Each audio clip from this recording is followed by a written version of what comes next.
Bismillahirrahmanirrahim. Assalamualaikum warahmatullahi wabarakatuh. Alhamdulillah kita bersama dengan Tuan Yusuf untuk kita sama-sama mendengar pada surah Al-Isra ayat 66 hingga ke 70. A'udzubillahi minasyaitonirrajim. ربكم الذي يزجي لكم الفلك في البحر لتبتغوا من فضله إنه كان بكم رحيما وإذا مسكم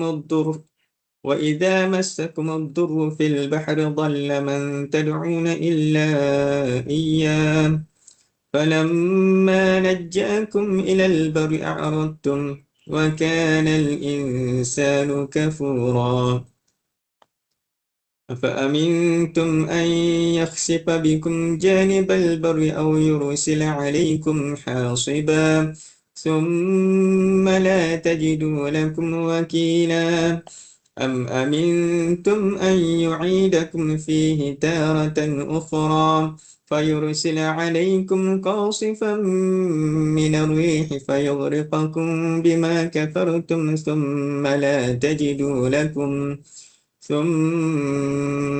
تجدوا لكم علينا به تبيعا ولقد كرمنا بني آدم وحملناهم في البر والبحر ورزقناهم من الطيبات وفضلناهم على كثير ممن خلقنا تفضيلا.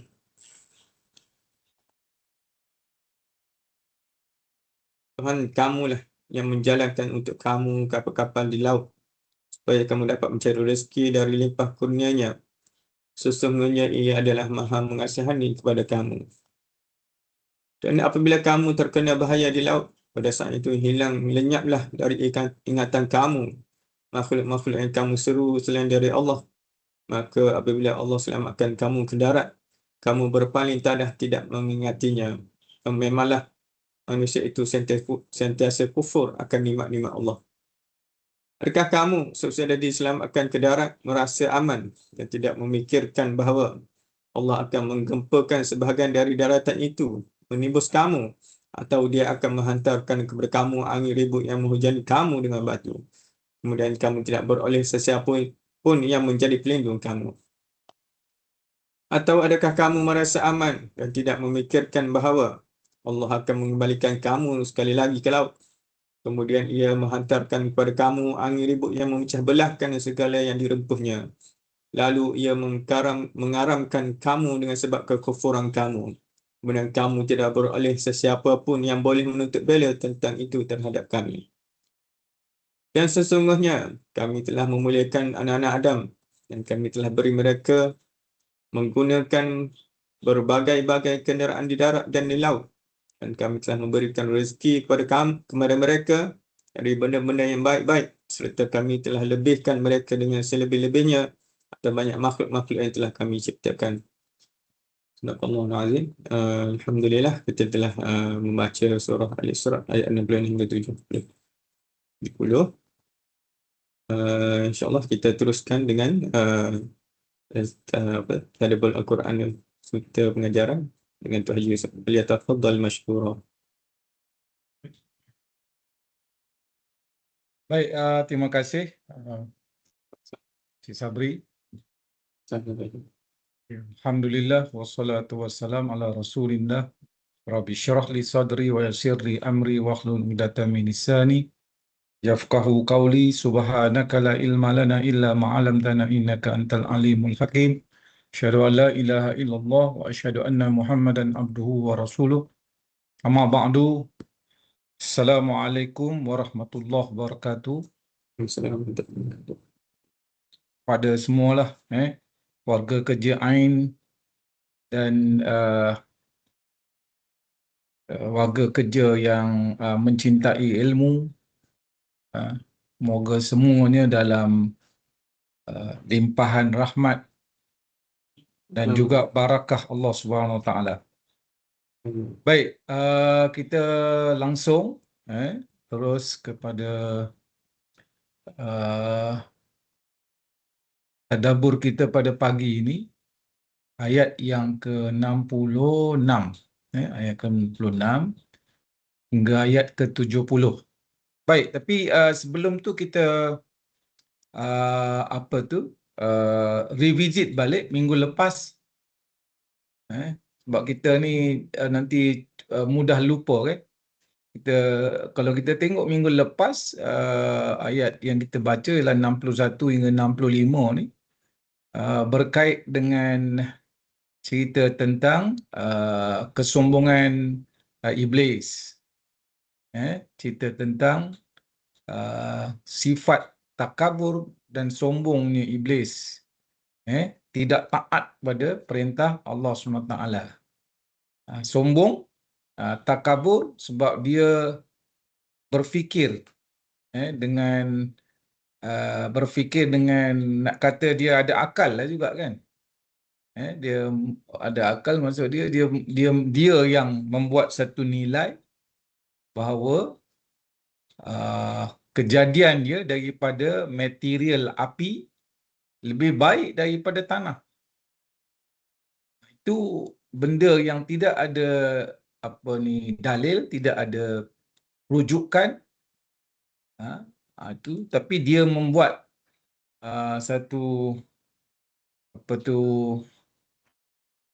buat satu tafsirannya begitulah. Jadi kemudian menceritakan bagaimana dalam bahasa saya lah. Kita kata dia boleh lesen lah. Setan boleh lesen besar. Dia untuk dia menyesatkan anak Adam. Yang ni kita lesennya dia tempoh dia lama ni. Dia tak expired. Expiry lesen ni sampai hari akhirat. Lama tu.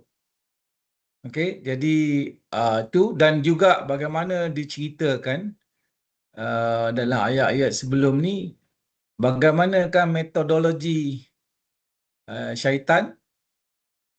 Dia ada tentera berkuda dan berjalan kaki, dan bagaimana dia menggoda, menghasut, memujuk manusia ni dengan kaedah-kaedah suara lah. Kita bincang suara. Lepas tu juga dengan dia dia ada tentera berkuda dan berjalan kaki, kemudian dia juga campur tangan dalam menguruskan harta benda dan juga zuriat keturunan manusia. Dan juga dia pun janji macam-macam. Tapi janji dia tu adalah tipu daya. Contoh kita dah beri dah hari tu kan. Contoh-contoh kita dah beri, kena semak balik lah. Kena semak balik. Macam contohnya kita kata janji syaitan ni. Orang yang kuat infak, dia kata akan jadi miskin. Sedangkan dia berlawanan dengan sunnah dan hadis baginda Rasulullah SAW. Tidak akan berkurang harta orang yang infak. Jadi dia berlawanan.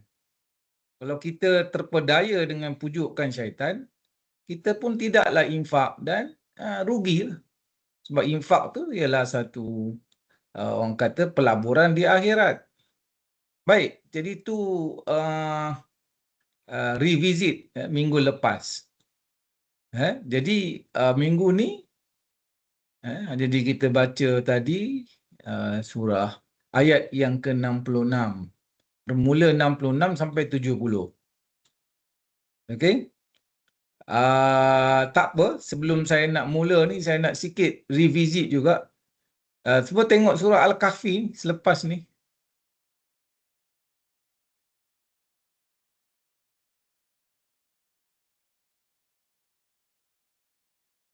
Baik, kita revisit sikit saja surah Al-Kahfi. Sebab dia dia nak mengingatkan kita tujuan kita buat tazkirah pagi Khamis ni, tazkirah ringkas, sebagai satu usaha motivasi kecil, supaya tuan-tuan tidak cukup untuk dalam tazkirah ini saja balik dan berinteraksi lah dengan Al-Quran ini setiap hari. Kita ni, kita manusia ni dengan Al-Quran ni ibarat ikan dengan air. Jadi kalau ikan tu dia tak duduk dalam air, dia akan lemas. Jadi kita pun kalau tidak berinteraksi dengan Al-Quran, kita akan lemas juga. Kita akan tidak mendapat panduan. Tapi tidaklah zahir, nampak macam zahir tu tidaklah nampak. Tak ada pun lemas. Jadi bukan maksud dia lemas tu, lemas zahir tu, tapi lemas yang berbentuk spiritual. Sebab kita akan jadi stres, kita akan jadi serabut. Jadi dia tak ada orang kata apa ni, untuk kita hilangkan stres, serabut. Kita tahu panduan ini adalah melalui Al-Quran. Sebab tu kita banyak kali dah sebut Al-Quran itu dalam surah Al-Baqarah kita sebut hudan lil muttaqin. Hudan. Saya sebut banyak kali dah. Dia bukan huda, dia hudan. Kalau kita tanwin di situ. Bagi dua di atas. Di Al-Quran ini adalah sebagai lambang. Lambang orang kata petunjuk. Petunjuk, lambang petunjuk yang paling tinggi sekali. Jadi kalau kita tidak orang kata apa ni berinteraksi dengan petunjuk ni, kita boleh hilang panduan, hilang arah. Jadi surah Al-Kahfi ni yang sunnahnya dibaca pada setiap hari Jumaat lah. Setiap hari Jumaat. Dan kalau kita lihat di sini sebagai satu ulangan, apa ni, Allah Ta'ala turunkan Al-Quran, alhamdulillahillazi anzala ala abdihi, segala puji bagi Allah yang telah menurunkan. Anzala ni dia turunkan. Ala abdihil kitab. Al-kitab ni maksudnya ialah Al-Quran. Walam yaj'al lahu iwaja, dan Al-Quran itu tidak ada yang bengkok, tidak ada yang tak benar, tidak ada yang bohong di situ. Ada kitab yang benar, tiada kebatilan, yang sempurna, dan kemudiannya disebut sini dia tidak bengkok, tapi sebaliknya Al-Quran itu ialah qayyimah.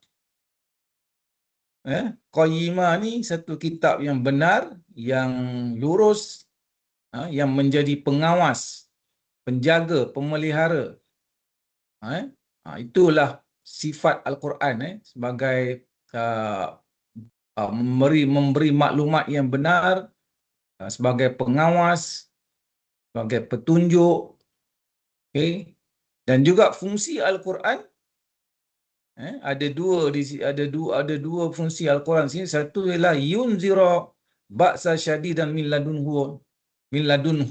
Liyunzira ba'san syadidan min ladunhu. Fungsi dia daripada sini, perkataan ni liyunzira ni, dia kata dasar dia ni ialah inzar. Inzar ni ialah memberi peringatan ataupun ancaman. Itu fungsi Al-Quran. Satu ialah inzar, satu lagi wa yubasyirul mu'minin. Yubasyir ni, perkataan dasar ni ialah basyara ni maksud dia, ataupun apa ni, ialah kabar gembira. Tadi ancaman. Yang ni sebalik pada ancaman ialah kabar gembira. Jadi itu fungsi Al-Quran yang sangat seimbang memberi peringatan siapa yang melanggar perintah Tuhan, siapa yang tidak taat, siapa yang bertauhid dengan tauhid yang tidak betul. Sepatutnya Tuhan tu Maha Esa, tapi tauhid dia tak betul. Contohnya tauhid tak betul ni adalah ayat 4 ni. Sebab tu dia sebut wa yunzirul ladzina qalu takhazallahu walada. Yunzira ni samalah dengan liyunzira tadi. Inzar, memberi peringatan kepada orang yang mengatakan Allah Ta'ala ada anak. Ini tauhid yang tidak betul. Kita kata Allah Ta'ala mana dia beranak? Tunggal. Qul huwallahu ahad, Allahus samad, lam yalid wa lam yulad. Kat situ. Jadi peringatan kepada puak-puak yang salah tauhid, musyrikin Mekah ni, juga puak-puak yang lain lah, Nasara yang kata Allah Ta'ala ada anak. Yahudi kata pun Allah Ta'ala ada anak dia. Siapa nama anak Tuhan Yahudi punya? Versi Yahudi. Siapa? Uzair. Dia versi Yahudi ni Uzair. Kalau musyrikin Mekah, siapa yang anak Tuhan? Siapa anak Tuhan? Malaikat. Jadi puak-puak ni ada semua belaka. Musyrikin Mekah ada, Nasara ada, Yahudi pun ada. Tapi orang Islam, Ahli Sunnah wal Jamaah, kita, Tuhan itu satu saja, Esa, Tunggal. Jadi kena fahamlah. Kena faham fungsi Al-Quran nak cerita ni. Balik, okey? Ini mukadimah sikit lah. Sebab nak tahu kenapa ni yang kita ni tekan sangat interaksi dengan Al-Quran ini. Kita sebut dah tadi kan, kalau cetai dia suruh sajalah kita sebek Al-Quran tu. Sebek dekat almari. Patutnya kita baca, lepas kita baca, kita fahamkan, lepas kita faham, kita amal. Okey? Jadi itulah cerita Al-Quran. Jadi ayat 66 ni adalah cerita tentang Al-Quran dalam surah Al-Isra.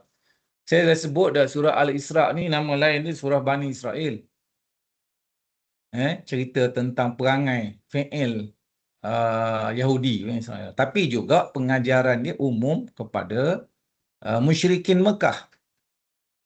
Orang-orang Mekah yang menyembah berhala, syirikkan Allah Ta'ala, yang tidak beriman. Surah Al-Isra ni surah Mekah ke surah Madinah ni? Mekah. Surah Mekah Sekejap saya cek dulu. Sekejap pastikan. Ya, surah ni surah Mekah. Surah Mekah. Sebab betul lah, sebab Isra Mi'raj ni, lepas Isra Mi'raj baru ada solat kan? Baru ada tu. Okey, ni surah Mekah. Baik, jadi kita pergi ke sini, kita lihat balik ni, ayat ini. Rabbukumul ladzi yuhji lakumul fulka fil bahri litabtagu min fadlih innahu kana bikum rahima. Rabbukum, Tuhan kamu, Rabb. Banyak kali dah kita bincang, kena faham ni betul-betul ni, beza Rabb dengan ilah. Beza dia, kalau kita tengok translation memanglah Tuhan, tapi apa beza kenapa disebut Rabb? Kenapa dia Rabb?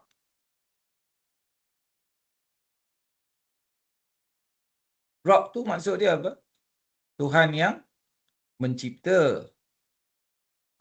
Lepas dia cipta tu, dia pelihara. Dia juga yang mentadbir alam ini. Dia juga yang beri apa? Beri rezeki. Semua tu duduk kat Rabb. Mencipta, memelihara, mendidik, mentadbir, memberi rezeki. Itu Rabb. Kalau ilah maksud dia yang ditaati. Setelah kita percaya Allah Ta'ala ni yang buat kita, so apa tindakan seterusnya? Ialah taat. Tak boleh kita percaya saja lepas tu tak taat. Sebab orang musyrikin Mekah ni, kalau tanya dia siapa buat alam ini, bulan, matahari, dia memang jawab ni Tuhan yang buat ni Allah. Dia tak kata berhala dia buat. Ada kan ayat Quran banyak dah kali kita sebut. Ada ayat Quran ni yang berbunyi wala in sa'altahum man khalaqas samawati wal ard la yaqulunallah. Jika kamu bertanya kepada mereka siapakah yang menciptakan langit dan bumi, nescaya mereka akan menjawab Allah. Tapi bila dia nak apa ni, dia taat, dia tahu Allah Ta'ala yang cipta, tapi dia tidak taat dengan ketaatan yang bulat. Dia taat pada Allah tapi taat juga pada berhala. Ini cerita panjang lah. Kenapa dia ada berhala? Kenapa ada pakai kabel? Kenapa ada orang tengah? Kenapa tak langsung? Jadi Rasulullah SAW bawa ajaran kata tak payahlah pakai berhala ni. Berhala ni bukan boleh buat apa. Berhala boleh kenyit mata ke? Boleh ke? Kelip mata pun tak boleh. Lalat duduk atas hidung berhala ni, boleh ke dia tepih lalat tu? Okay? Jadi walaupun kita kata sekarang apalah tidak cerdiknya orang kata orang-orang dulu ni dia berhala. Tapi kalau dah kena penyakit tu, bukan senang sebab hidayah ni milik Allah Ta'ala. Dia tak nampak. Dia kata kita bukan sembah berhala. Kita bukan sembah patung. Kita cuma jadikan dia kabel saja. Orang kata apa ni? Dalam hati dia tidak tahu bukannya. Tapi nak jadikan dia perantara. Tapi dalam tauhid yang dibawa oleh Rasulullah SAW, tak payah perantara. Tak payah orang tengah. Tak payah kabel-kabel. Direct langsung. Inilah ajaran yang dibawa. Jadi orang musyrikin Mekah ni tak boleh terima ajaran tu. Bagi dia kena ada juga berhala ni. Tuhan ni kena banyak. Dia tak boleh serve. Panjanglah cerita tu bila kita cerita pasal Rob saja dengan ilah. Jadi Rob ini bagi kita adalah Allah Ta'ala, Rob kita yang menjadikan ni allazi yang yujzi, yang menjalankan. Ini kalimah ni ada ya kat depan ni ialah fi'il kan, perbuatan. Puan-puan ni kita fahamlah sikit yang ni perbuatan. Jadi yang menjalankan. Dia menjalankan apa? Al-fulka fil bahri. Fulka ni kapal-kapal. Fil di laut. Ya ke Allah Ta'ala yang menjalankan kapal-kapal ni? Bukan ke kapal tu jalan sendiri? Betul tak? Kapal jalan sendiri ke dijalankan? Dijalankan. Bagaimana dijalankan? Kan dia ada enjin dia. Ada enjin. Kapal terbang. Kan jalan sendiri. Mana pula dijalankan?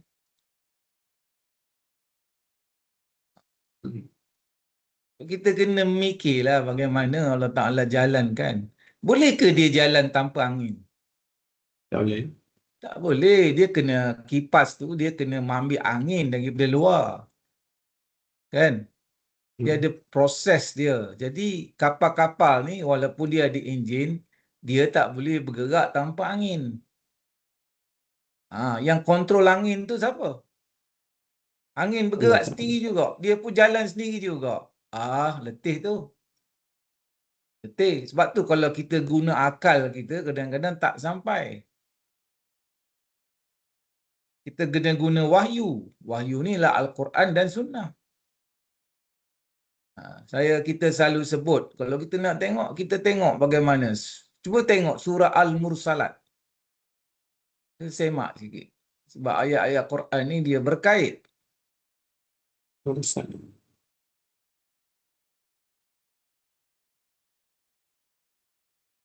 Dia cari, saya pun tak ingat. Mursalat ini dia apa tu?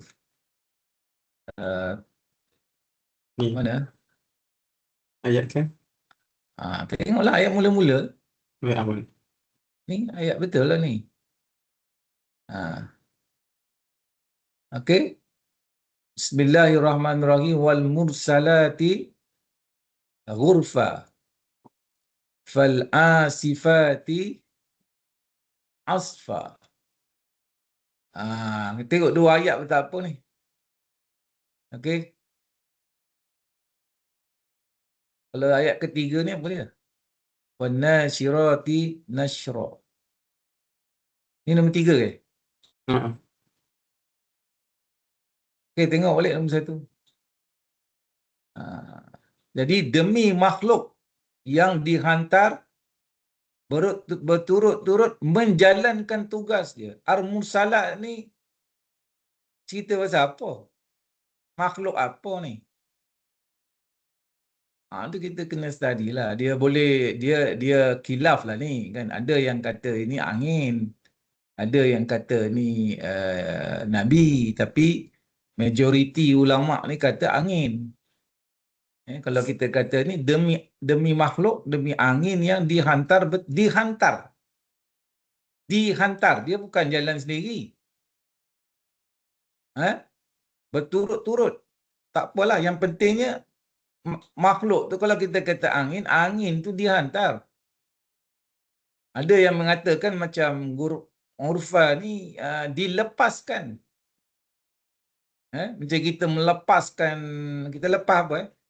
Lepas kucing, lepas anjing, lepas kambing. Kita lepas dari kandang, kita lepaskan. Dia ada tu. Fal asifati asfa ni apa? Nombor 2 ni. Tengok. Juga yang merempuh mara dengan sekencang-kencangnya. Yang merempuh ni angin lah. Yang boleh jadi angin lah. Dia lepaskan angin tu, tapi dia ni asfa. Dia orang kata angin ni dilepaskan dengan orang kata sekencang-kencangnya. Kita balik ke tadi. Jadi, baru ayat tamu tak? Ayat tamu habis masa dah ni. Tak apa. Itulah. Jadi biar kita sikit tapi kita tadabbur. Inilah kita kata mikir kan. Kena mikirlah. Jadi yang menjalankan kapal-kapal di laut. Litabtagu min fadli, supaya dia jalankan tu belayar kapal supaya kita mendapat fadlihi, mendapat rezeki limpah kurnia Allah Ta'ala.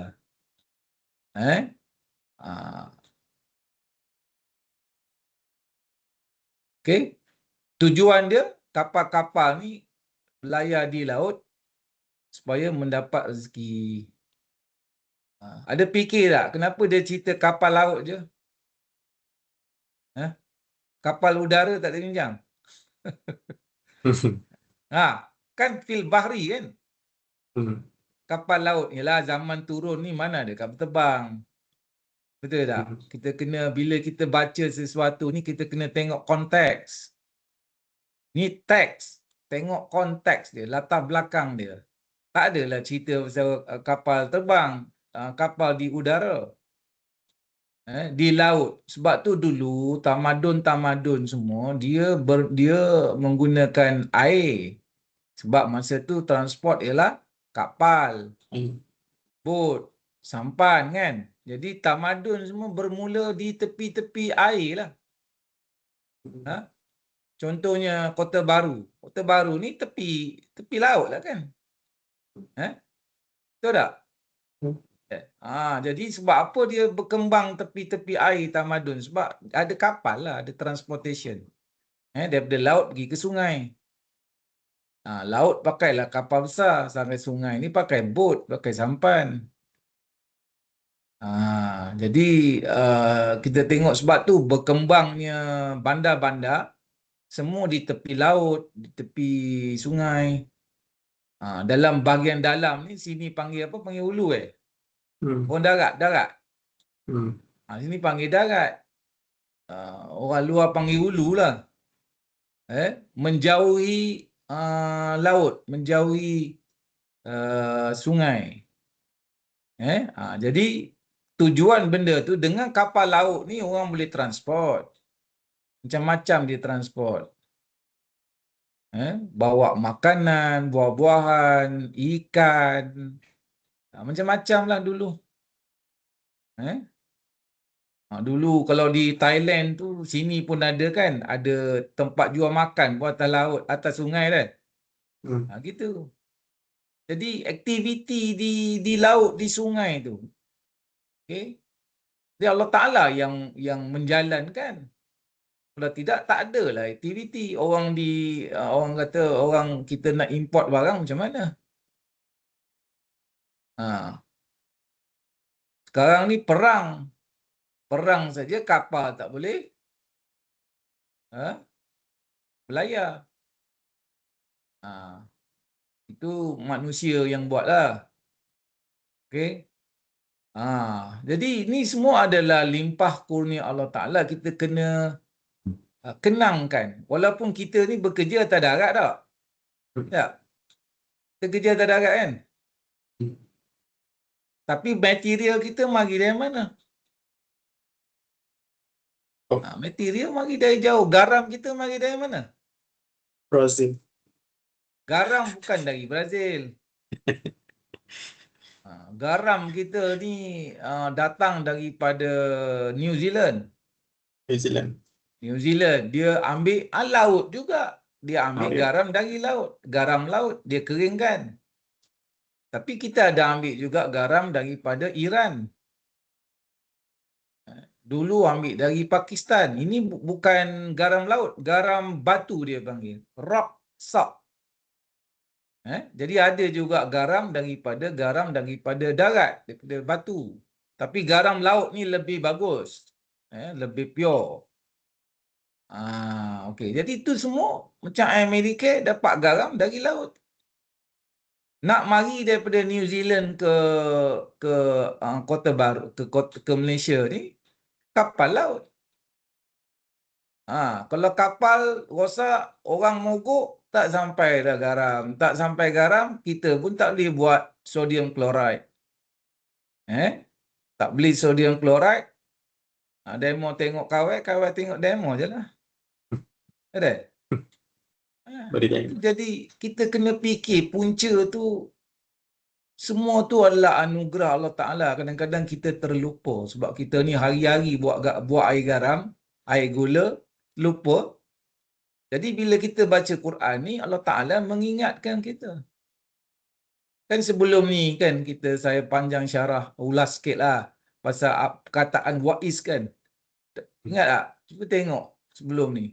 Ayat 61 ke? Ni perkataan ni. Wa'iz saya sebut ni. Dan ingatlah. Kena ingat. Zikir ni. Zikir. Kita ingat Allah. Kita ni buat air garam. Air garam ni dua dia punya bahan. Satu garam, satu air. Air daripada tanah. Allah Ta'ala punya juga. Buatnya dia keringkan air dalam tanah. Tidak kering pun cemar air itu. Tiba-tiba air ada kuman.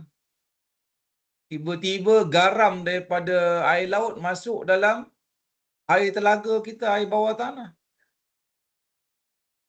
Kalau jadi macam tu, berat kita. Itu air, garam. Garam kita kata tadi daripada laut ataupun garam bukit, garam batu. Garam bukit. Jadi buat air garam dengan air gula. Air dan garam ataupun air dan gula. Gula dari mana? Gula ambil dari mana? Gula Tebu. ni sumber dia daripada mana? Tebu. Daripada corn, jagung. Kita ke tumbuhkan tebu tu, kita ke tumbuhkan jagung tu. Kita tanam benih je kan. Hmm. Yang tumbuhkan jagung dengan ni ialah kita tanam benih, tak ada air hujan. Tak ada air hujan, macam mana nak tumbuh? Hujan ni proses dia mesti ada angin. Dia balik kepada Al-Mursalat tadi. Dia balik pada angin tadi. Kalau tak ada angin, tak ada awan berkumpul, tak ada air, so semuanya dia balik kepada Rabb. Jadi kita kena fikir benda tu. Bila kita fikir, jadi kita merasa insaf. Allah Ta'ala yang bagi rezeki. Balik semula. Kita ayat 66. Allah Ta'ala yang memberi rezeki dengan limpah kurnianya. Sebab apa tu dia bagi kita rezeki ni? Siap. Sebab apa? Sebab sifat dia. Dia ni bersifat. Allah Ta'ala ni dia ada sifat dia Rahimah. Ni sifat Allah Ta'ala. Sifat. Nama, asma' dan juga sifat dia. Ar-Ra'ufur Rahim.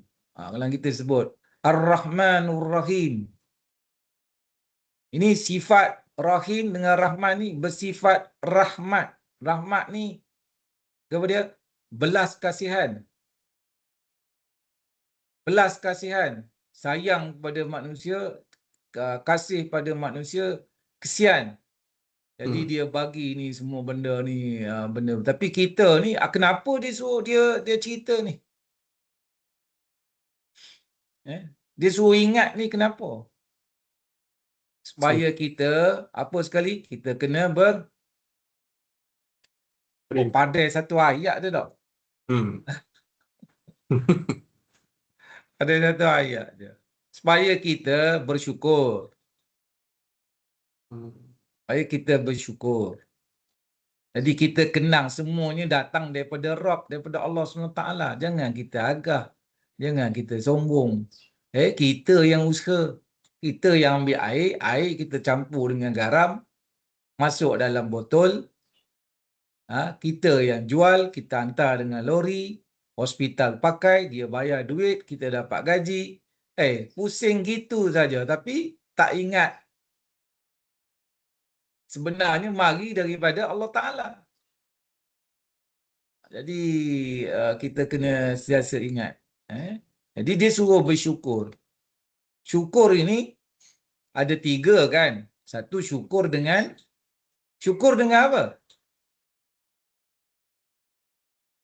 Hakikat syukur ni dia ada syukur dengan lidah. Syukur dengan lidah, dengan lisan. Macam tadilah surah Al-Kahfi kita baca, Alhamdulillahillazi anzala ala abdihil kitaba. Kita bersyukur, ya Allah, terima kasih. Tapi dalam konteks Al-Kahfi tu Allah Ta'ala puji diri dia sendiri. Tapi dia nak ajar kita supaya memujilah dia sebab dia yang beri kita rezeki. Jadi kita kena banyak mengucapkan Alhamdulillah. Sebab tu separuh orang disebut Alhamdulillah ala kulli hal. Dalam keadaan susah pun Alhamdulillah, dalam keadaan senang pun Alhamdulillah. Dalam segala hal. Masa kita suka pun Alhamdulillah, masa kita sedih pun Alhamdulillah juga. Yang ni makam tinggi tu. Ada orang ni masa dia boleh nikmat, Alhamdulillah. Lepas tu tak ada dah kan. Jadi kita boleh tingkatkan kita punya darjat kita. Kita kata Alhamdulillah ala kulli hal, dalam setiap keadaan. Jadi syukur dengan lisan. Lepas tu syukur dengan hati. Dengan apa? Hati. Confident sikit. Dengan apa? Dengan hati. Dengan hati. Bagaimana nak syukur dengan hati?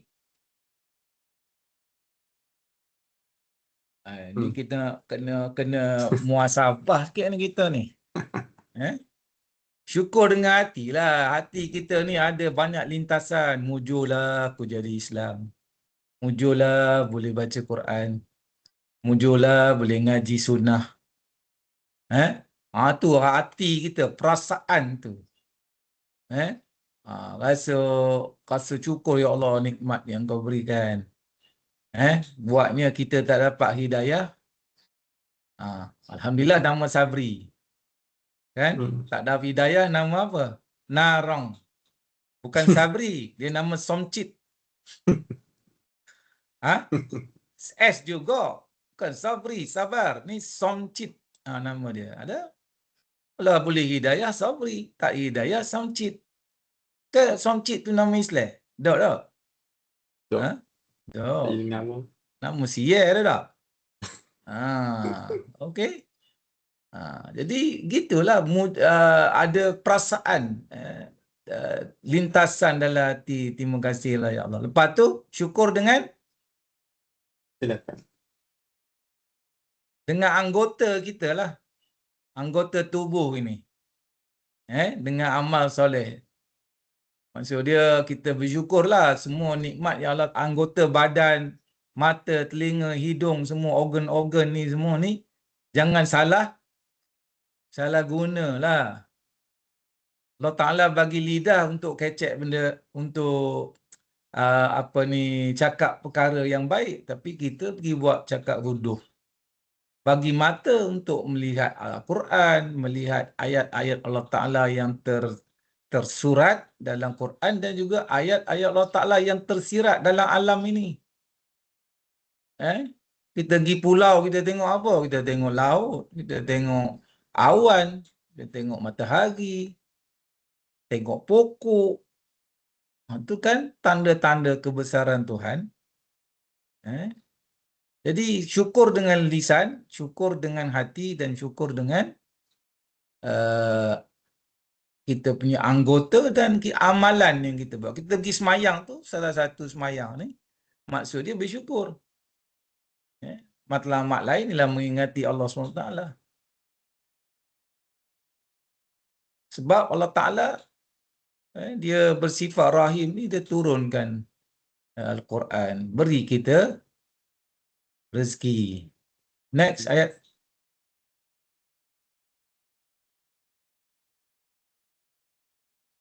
Ini pun satulah, ini perkara yang sangat relevan dengan kita. Kita ni bila kena bahaya, tak? Kita kena bahaya, kita ingat Allah Ta'ala. Saya jaranglah naik kapal laut. Naik feri ada, naik bot ada, naik sampan pun dah. Okey. Tapi yang biasa ni naik kapal terbang. Naik kapal terbang ni kalau ada air pocket, ada turbulence, masa tu zikir lah tak? Masa kita nak naik, kita baca doa, tapi masa turbulence kuat. Kadang-kadang ada turbulence angin ni, cawan kita tu terpelanting. Berat tu. Kalau sekarang dia kocak sikit, dia tak apa, terpelanting. Jadi masa tu kita seru Allah Ta'ala lah. Keseru Ali. Tu macam mana Sabri? Husin ke macam mana? Kalau Ali Sunnah ni Allah kan? Ya Allah selamatkan kita. Kalau Syiah tu, Ya Husin, Ya Husin. Tu lain tu kan tak? Jadi ni Allah Ta'ala nak ingatkan kita, orang naik kapal dulu banyak kali dah. Kapal itu dia, contohnya dia ada ribut. Kapal kapal laut ribut, ombak besar. Kapal terbang pun ada ribut juga kan? Ada turbulence. Masa tu ingat Allah Ta'ala. Macam-macam tasbih keluar. Kan? Lepas tu Allah Ta'ala selamat sampai ke darat. Sampai darat, balik semula. Berangai lama. Tak ingat dah tu, tak ingat tu dah kan. Tapi kalau kita tengok ayat seterusnya, cuba tengok je. Dia kata sini, ni saya ringkas teruslah. Tak ada dah. Apa ni, jangan kita ingat bila dah kita selamat kat darat, Kita fikir, tak apalah amal dah. Tapi dia tak tahu kat darat tu Allah Ta'ala boleh datangkan gempa bumi. Boleh datangkan angin ribut.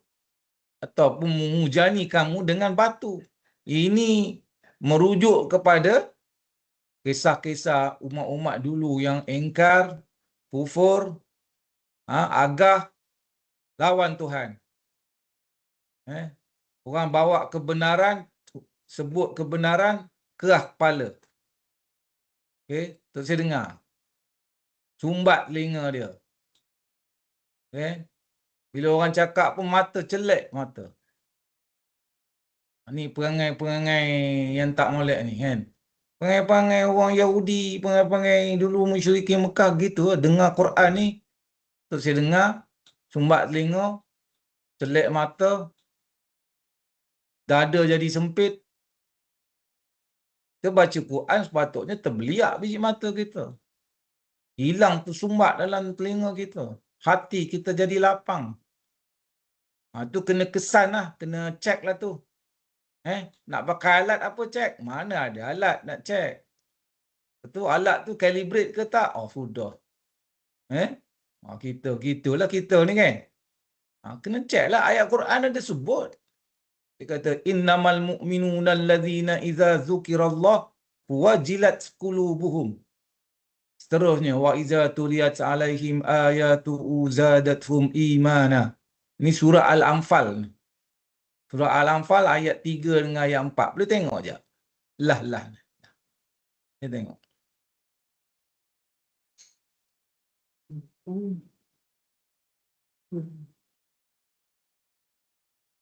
Ayat 3.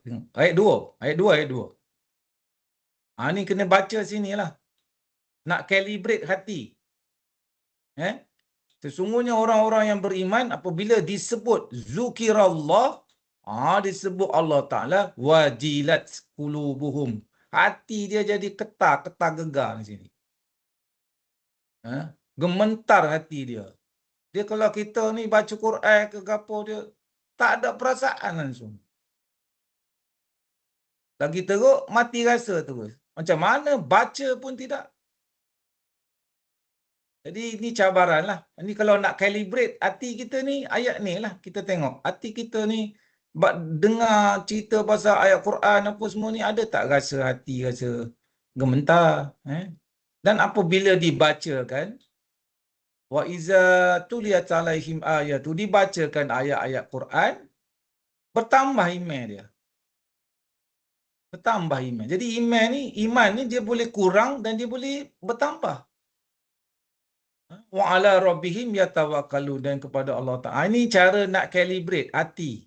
Hidup lagi ke, sakit ke, cahaya dia dah terang ke, malap ke, kat sinilah.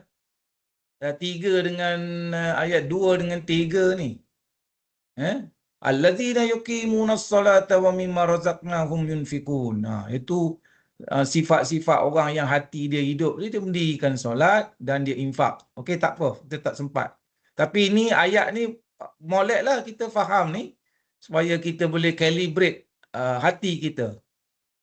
Hati ni ada perasaan ke dah mati rasa. Okey, sila. Balik. Inilah tak apalah cerita ni. Lepas kena selamat, jangan rasa aman.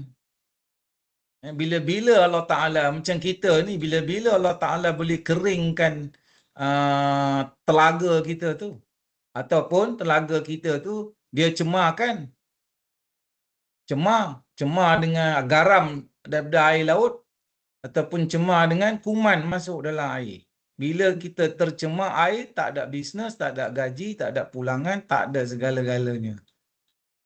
So, syukurlah kita, kena sentiasa bersyukur. Jagalah solat kita, jagalah Al-Quran dan Sunnah. Masa tidak mengizinkan, setakat ini saja saya akhiri. Apa yang baik daripada Allah SWT, jika ada terkeliru, tersalah, tersasul daripada kelemahan saya sendiri. Wabillahi taufiq wal hidayah. Assalamualaikum warahmatullahi wabarakatuh. Sallallahu ala Sayyidina Muhammadin wa ala alihi wa sahbihi ajma'in.